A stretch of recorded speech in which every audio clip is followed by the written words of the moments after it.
Broadcasting from the business capital of the world, this is the Podcast Business News Network. Welcome back to the show. We are here with Randy Swaim, our international amazing coach, friend, author, aviator. There's too much. Bring freedom to potential. He's helping so many. Coachingforrelevance.com and so much more. Welcome back today. How are you?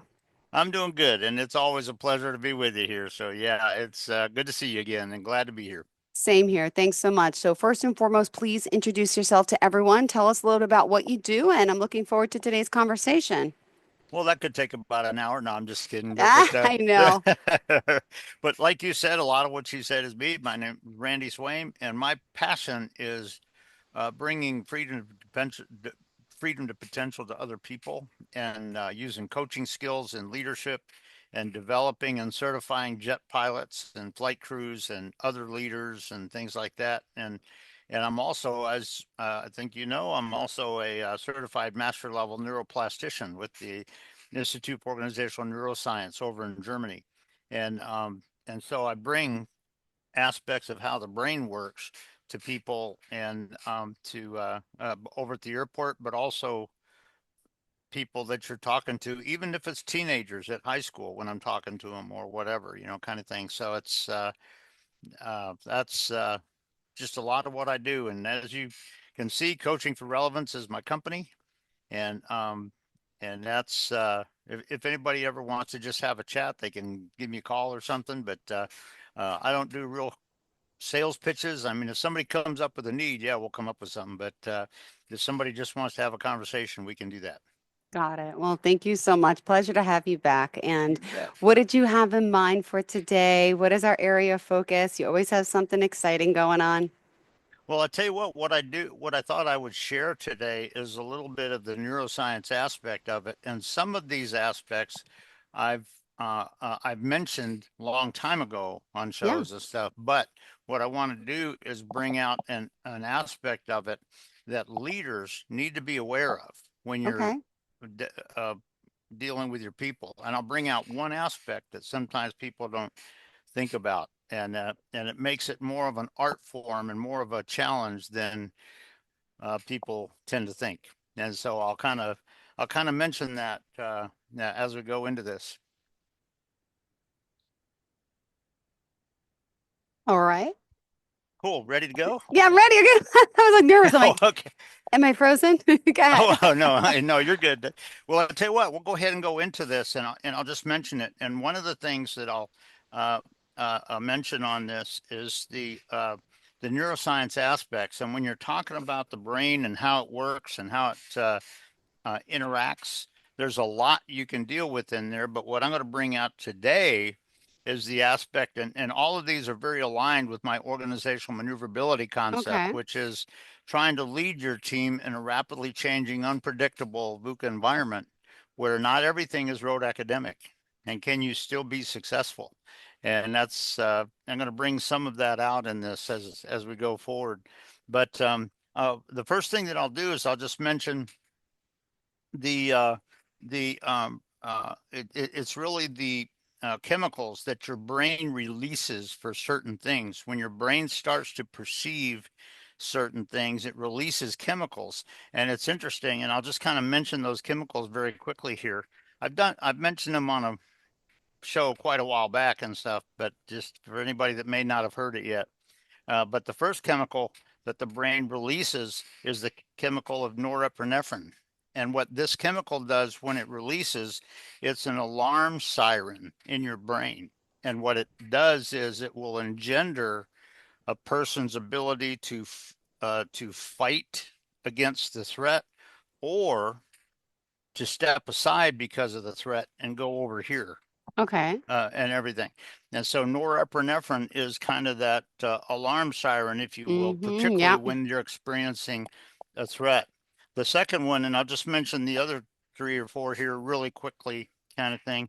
But cortisol, okay, is basically it's a common stress hormone. If you are to completely under stress, guess what? It's going to be releasing cortisol, and that's going to enhance and make your feeling of that stress really something kind of thing. And so that's the cortisol on that. It's a chronic stress hormone, if you will. And then the other one, the next one is dopamine. And you've heard me mention this several times on shows, but the dopamine chemical is one that figures and triggers off a feeling of reward Okay. in Yeah. people. And one of the things that I tell people is they become dependent on that. And sometimes it's called a dopamine fix, where they don't care about reality and they don't care about what's really being successful. They care about on whether they're going to get a pat on the back for it, kind of thing, and that kind of thing.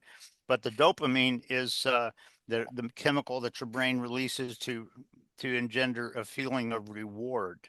Then the last two here, one is called serotonin, and basically serotonin brings a calm state in whatever's going on, where people can just kind of relax and Mm-hmm. feel at peace and go to sleep, kind of thing. And that is that is the serotonin. And then the other one is the last one is the concept of oxytocin. And what Okay. this is a chemical that your brain releases in order to try to make you thrive socially, perhaps in people that you're connecting with or whatever kind of thing. So every one of those five chemicals are chemicals that your brain will release based on what it perceives and based on what it feels like it's experiencing. Okay. But here's the thing that I want to kind of get across to leaders out there that are in this environment and in a rapidly changing environment that is not all just real simple. And here's the challenge with that, because what a lot of people will do when they hear that is they kind of focus on a rote academic picture. Well, I have to make sure that doesn't happen, or I got to make sure that doesn't happen. And most anybody has probably heard at least one manager out there that has simply said, well, that should have been like this, kind of thing. And it wasn't, and everything like that. But here's the thing that I kind of throw out to people: when you talk about a person's brain chemical releasing and how that's making their vision and their experience and all of that, you have to kind of be aware of one key thing that a lot of people don't. That's not a Which is pure what? that's not a purely academic Okay. picture, because guess what? Everybody that works for you is a little different. You know what? The chemicals that your brain releases, it may be that because of one person's experience, they go to norepinephrine that quick and they're ready to fight and get mad and, that kind of thing. Um, but there's another one where even in challenging situations, somebody may have a sense of peace and all of that kind of thing. And so the leader needs to understand you can't just simply go, it's good to know that information, by the way, and it's good to know how the brain works. But one of the things that you have to think about as a leader is each person in your team is a little different. If you have people that have had that have lived most of their life through very challenging times, very challenging situations, their brain may release norepinephrine, and guess what? They may react in ways you don't want to. By the way, depending on your background as a Yeah. leader, you may do that too. You don't want to do that. And you have to have an awareness of these aspects of the brain in your team and in yourself, so that when challenges come up, you can make the right decision. And instead of just dictating to people and telling them what to do, you can understand the people that are on your team and how you can interact with them in such a way that they reach radical success, even in ways maybe they didn't think about it. And it's just something to think about, that a lot of people don't realize. The brain acts the same way, but guess what? In my role, if norepinephrine is released in my brain, am I ready to fight if necessary? Yeah. Yeah. But have I ever had to? No. And in fact, I will tell you, in fact, I think I've shared this with you, and I think, Jill, you probably heard me share this before on a show a long time ago. But the two times in my life, I've got my black belt in martial Mm. arts in Taekwondo. And the two times in my life that I came that close to having to uh, employ martial arts and fight somebody and take them out and everything, the two times in my life, I didn't have to. Nope. And the reason for it is, and in fact, the girl that I was dating at the time actually walked up to me after she observed it, and Uh-huh. and she was blown away by it because she said, "It's amazing." And I said, "What?" She said, "Those two guys, because in this case there were three people and me, kind of thing." And she said, "You could see one thing," and I said, "What's that?" And she said, "I could see it in their eyes." That they didn't know how to handle somebody who was outnumbered, but was so confident, strong, centered, and all of that. And I said, I was. And she said, they didn't know how to react with that. And I Wow. said, oh, okay, cool, cool. And so you got to realize that the aspect of how all of this employs with different people on your team, particularly because most of them don't understand these aspects of the chemicals and the neuroscience and everything. Most of them are just going to go to the chemical and react in a lot of ways. But the bottom line is each person on your team, based on their background, based on their growth, based on their current development, and all of that kind of stuff, they're probably going to have a different sense of that. Are they Yeah. still going to be getting those? Yeah, but are they going to react differently in them? Yes. And as a leader, one of the things you have to do is you have to connect with your people in such a way that you understand them, not just from a rote academic superficial thing, but you totally understand them, their experience, what those chemicals are doing to them, perhaps, and also how they're going to reach success in the challenging situation Yeah. and do it and interact and lead them in such a way that they get there despite perhaps the things that are making them struggle inside and everything. And it's really kind of interesting on that. And I think I shared this a long time ago, probably about a year and a half or 2 years ago on a show. But one time when I was, and it's one picture of what we're talking about here, based on there was one time when I was the site manager at our detachment at Griffiths Air Force Base up in Rome, New York. Wow. And there was one guy that was never a pilot in the Air Force, but everybody else on the team was an aviator from the Air Force. But he, out of a little bit of arrogance, was wearing Air Force wings on his flight suit all the time. And it was ticking off the team members Okay. in ways you wouldn't believe. Well, what I did, the way I did it was because I understood about a little of this. What I did is I called them in and we went into a room all alone. And I told them, I said, I want you to understand this is sort of disciplinary in nature, but it's a little different. And what I kind of told them is the impact that that's having on our people. Yeah. And what do you need to do? Well, guess what? He voluntarily agreed to take them off and not wear them anymore. And what was amazing is the next day I was in my office and I heard, a knock on the door. I said, "Yeah, come on in." And he walked in and he closed the door. He said, "Randy, I just want to thank you for Wow. how you interacted with Wow. that yesterday." And I said, "I was honored to." And then he looked at me like this and he said, "Randy, can I ask you something?" I said, "What?" He said, "Is there any way that we cannot let the headquarters know about this?" I said, "Listen, buddy, they don't know anything about it. They don't have any need to know about it. All I need is that it's getting fixed." And he said, "You know what, Randy, I'll fix it." I said, "Good deal." And he never wore them again, but also in the way he interacted with people together, the oneness came back to the team just about that quick. And and it was amazing. And in fact, I was actually lauded by the headquarters people at the headquarters of the company, the nationwide headquarters of the company. I was lauded for the difference I had made in that detachment up there. And but it's very interesting when you understand this aspect of neuroscience and you understand true leadership. You got to realize that it's not just about you dictating them and telling them what to do, and they better do what I tell them what to do, or you're going to get fired, you're going to get laid off or whatever, kind of thing. That's not really leadership. That's control freakish stuff. Now, are there times based on what's going on that you may have to sort of lead them in such a way where you're just leading the team in a challenging situation? Yeah, there is.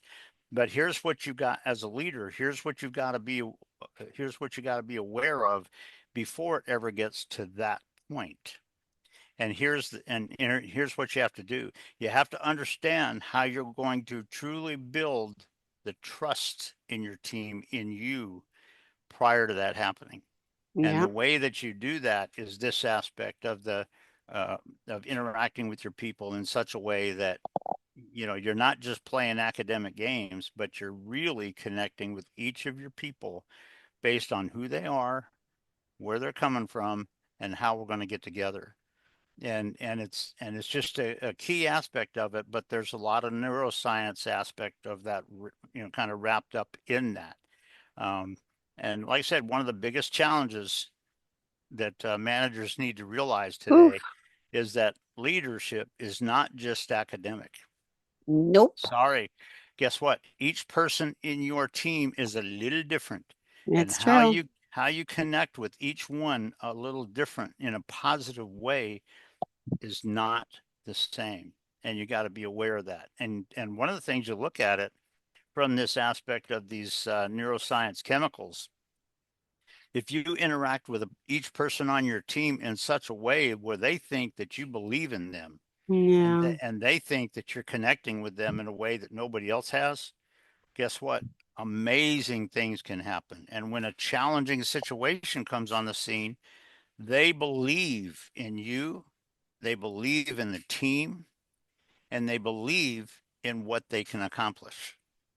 And that's just something to think about. And as you know, one of the dysfunctions that we see a lot of places in society right now Yeah. is in a lot of ways you have people that all they want to do is fire up the emotions on their people so that when something comes on, they can just get their people to follow them and tell them what to do and just go do this and go do that, kind of thing. Are there some aspects where you got to kind of lead that and tell them? Yeah, but you engender distrust if all you're doing is just firing up the emotions so you can control them. What happens is you're causing their mental aspects in this to just throw aside, Yeah. because I'm not supposed to understand any of this. If somebody just has their emotions such that you want them to just shut down and do what you say, all of this other stuff Yeah. goes aside. And you know what? Yeah. They can't they can't envision the radical success in the situation themselves. And they should be able to, because guess what? If you have 7 people on your team and one of them sees one possibility that nobody else does, guess what? That may be the radical success factor that nobody else saw. So when you talk about leading your team, it's just a very critical aspect of it that a lot of people don't fully understand. But like I say, this neuroscience aspect and knowing how it plays out, and then also knowing that not every single person on your team is exactly the same. And how are you going to interact with them truly as a successful leader in such a way that your team can bring radical success to the company, to your team, perhaps to your city, to your country, who knows, kind of thing, kind of thing. How are you going to be able to do that? And that's just something that is a key part of leadership that so often people don't think about. Mhm.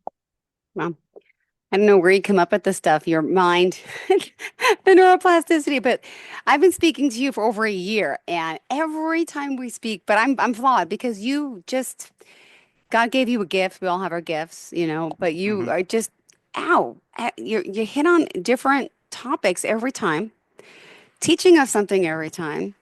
So humble, so I mean, thank you.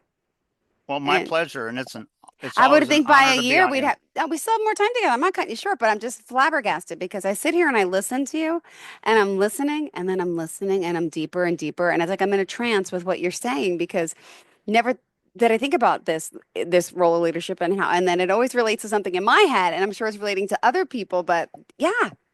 Okay, Well, continue.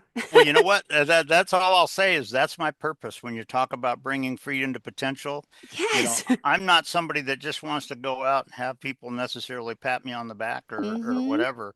My goal, and this is a big goal, as you know, with the Hollywood movie documentary that's being marketed out there now, and also my autobiography. In Mm-hmm. fact, I certified two jet pilots yesterday for their first Yeah. certification at one level and everything. And one of them had already ordered my autobiography and he asked me if I'd sign it and I did, kind of thing for him and stuff. But the bottom line is both of those, it's not about calling attention to me. Yeah. It's not about just, somebody patting me on the back or whatever. I mean, if somebody does, okay, I'll appreciate that. But Yeah. you know what? The purpose of it for me is that even long after I'm no longer here, people may not remember my name, and that's okay. My big thing is that people learned some insights along the way that they applied directly in their own lives, not in an academic situation, but in a real scenario situation in which they lived that brought them results that they would have never expected. And that's what I'm about. That's my passion. It's not about me. It's about making a difference in people that I interact with, people that I connect with, the world, whatever. And so it really is, and I appreciate what you just said, and I'm humbled about by that. But that's my goal, and I don't, it's that's my big purpose. That's what I'm all about. Beautiful. Thank you so much. And unfortunately, we have only a limited time left, but any news updates, more unfortunate aviation accidents since we speak. And, you just always have like the best knowledge about these things. Anything that we should be aware of in the news. And I still believe and know that, right? Flying is still Well, the safest form of transportation, even though we keep hearing about these horrific crashes, right? yeah, But and it is, but what you're saying is exactly correct because okay.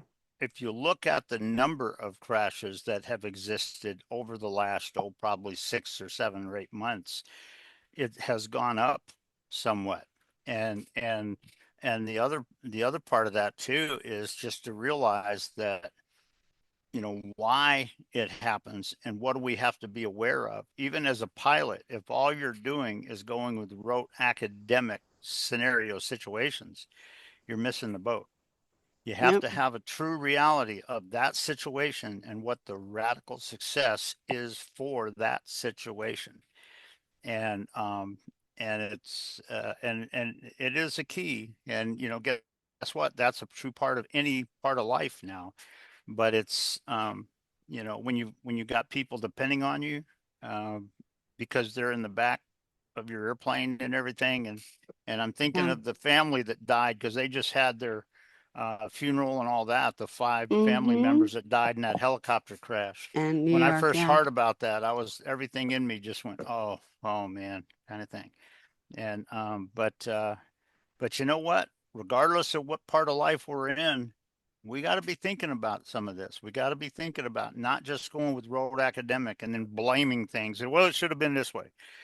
It wasn't, you know, and how is your neuroscience clicking in? How is the chemicals clicking in to make you either set aside the actual success or whatever? And those are things that people need to think about. When you're talking about coaching, it's not about you just telling people what to do. It's about helping them develop along the way so that they know what to do when radical results, get in the way or whatever, radical situations come into play. And particularly if it's unpredictable or VUCA, variable, uncertain, changing, and adaptive, kind of thing, which is so much of our society now. And it's so much of business today.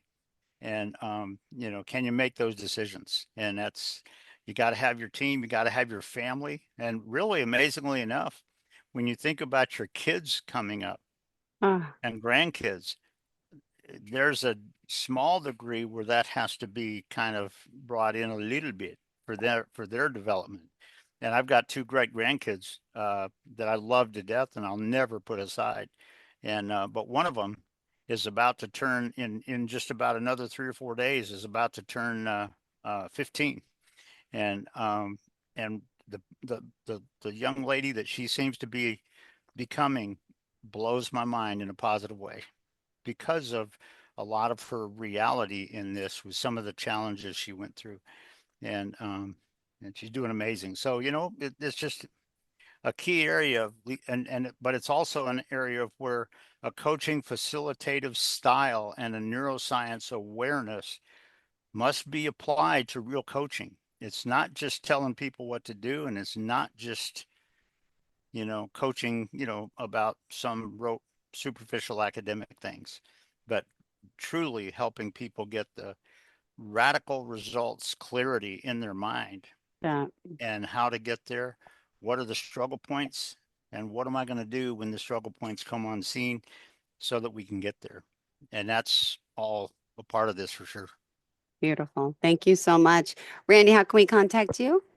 Okay, you can go to my website, Coaching for Relevance, which is right up here, as you can see, and Coaching for Relevance. And right on the homepage at the very bottom of it, it has my cell phone number and my email number. And like I said, if somebody wants to have a quick conversation, I don't do cold call sales pitches or anything like that. I just have conversations with people. If somebody has a need, yeah, we'll come up with what we need. Um, but they can find that information on my homepage and give me a call if they want. Perfect. Thank you so much. Always a pleasure seeing you. And And and it's always a pleasure seeing you too. Always great to be here with you. thank you, Randy. Same here. Enjoy your day. And thank you for being flexible with the schedule, as always. Thank you. Bye Sounds bye. good.